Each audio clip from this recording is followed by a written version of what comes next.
எனது வாழ்க்கையிலும் உங்களது வாழ்க்கையிலும் இறைவன் ஒரு கஷ்டமான காலத்தை கடக்கக்கூடிய சூழலை ஏற்படுத்தினால், ஒரு விஷயத்தை கொடுப்பதற்கு இறைவன் தாமதப்படுத்தினால் ஒன்றை புரிந்து கொள்ளுங்கள், அது இறைவனுடைய அருள். அது அந்த கஷ்டமான காலத்திற்கு பிறகோ அந்த தாமதத்திற்கு பிறகோ என்ன கிடைக்கும் என்பதை இறைவன் ஒருவனே அறிந்தவன்.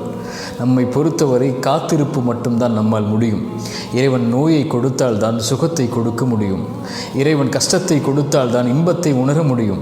வழியை கொடுத்தால் தான் அந்த வழி மறைந்ததற்கு பிறகு வரக்கூடிய மகிழ்வை அனுபவிக்க முடியும். உலகத்தில் இருள் வந்தால் எப்படி வெளிச்சம் வருமோ அதுபோன்று சிரமங்களும் கஷ்டங்களும் வந்தால்தான் அதற்கு பிறகு வரக்கூடிய நிலைமை இன்பமாக மகிழ்ச்சியாக மாறும். காரியங்கள் அனைத்தையும் அவன்தான் நிர்வகிக்கிறான். எல்லா பொருளின் மீதும் அவன்தான் ஆற்றல் உள்ளவனாக இருக்கிறான்.